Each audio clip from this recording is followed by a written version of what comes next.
The Gospel according to Mark, chapter 15, read from the Remedy.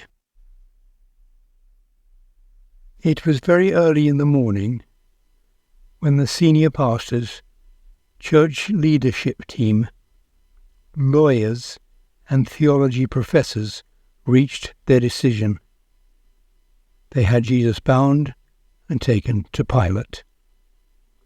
Pilate asked Jesus, "Are you the King of the Jews?" "You said it, not me," Jesus replied. The senior priests were making all sorts of allegations against Jesus.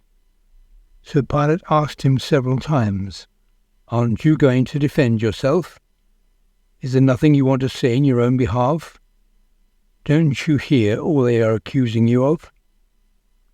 But Jesus stood there, at peace with himself, and said nothing. Pilate was amazed. It was customary, during the Passover feast, to release one prisoner requested by the people. A murderer and revolutionary named Barabbas was currently in prison. The crowd came to Pilate and asked him to release a prisoner, according to custom. "Do you want me to release the King of the Jews to you?" Pilate asked. Because he knew that the senior priests were jealous of Jesus, and that's why they were seeking his execution. But the senior priests had incited the crowd to request Barabbas. Pilate asked them, "What would you have me do with the one you call King of the Jews?" "Crucify him," they shouted. Pilate tried to reason with them, asking, "Why? What crime has he committed?" But the crowd shouted even louder, "Crucify him." In order to appease the crowd, Pilate relented and released Barabbas and had Jesus beaten and turned over to be crucified. The soldiers dragged Jesus away to the government building, that is, the Praetorium, and surrounded him with an entire company of soldiers. They dressed him in a purple robe and made a crown out of thorns and crammed it onto his head. Then they began mocking him, shouting, "Hail, the King of the Jews!" They hit him again and again on the head with a rod and spat on him.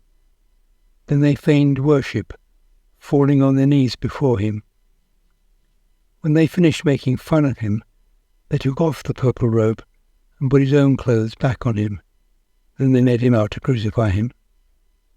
Simon, a man from Cyrene, the father of Alexander and Rufus, was walking by on his way in from the countryside when the soldiers grabbed him and forced him to carry the cross.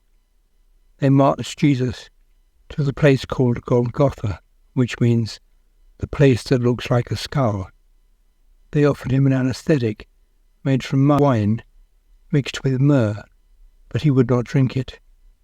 Then they crucified him, and they cast lots to divide his clothes between them. It was 9 o'clock in the morning when they nailed him to the cross. The charges written against him read, "The King of the Jews." 2 robbers were crucified with him, one on the right, the other on the left. So the scripture came true that said, "He shared the fate of lawbreakers." People who passed by shouted insults at him. Shaking their heads, they said, "So, you're so great, are you?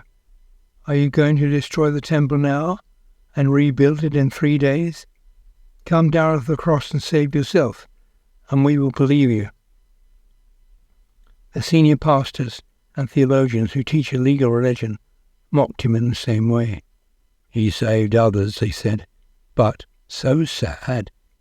He just can't save himself." Let this latest Messiah, this pretender to the throne, this so-called King of Israel, come down now from the cross, so we may see it for ourselves and believe. The thieves crucified with him also shouted insults upon him.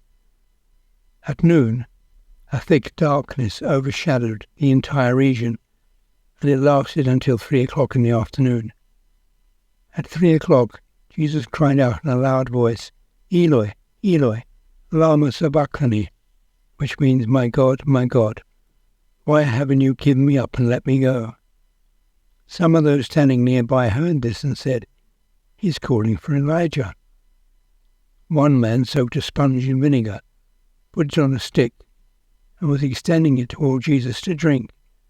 Then he changed his mind and said, "Wait, let's see if Elijah will come and take him off the cross." With a loud cry, Jesus expired his last breath and died. The inner curtain of the temple was torn in two from the top to the bottom. When the centurion standing guard in front of Jesus heard his cry and saw how he died, he said, "This really was God's Son." In the distance stood some women who were watching, including Mary Magdalene, Mary the mother of James the younger, and Joseph and Salome. These women had followed him during his ministry in Galilee and provided for his needs. Many other women who had followed to Jerusalem were also there. It was Friday, the day of preparation for the Sabbath. So as sunset approached, Joseph of Arimathea, a leader of the Jewish high court, who longed for God's kingdom of love, went courageously to Pilate and asked for Jesus' body.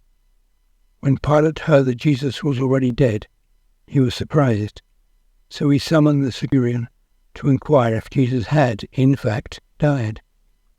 When it was confirmed by the centurion, Pilate gave the body to Joseph. Joseph brought a linen cloth, took down the body, wrapped it in the cloth, and placed it in a tomb hewn in the rock. Then he rolled a stone over the entrance to the tomb. Mary Magdalene and Mary the mother of Joseph saw where Jesus was laid.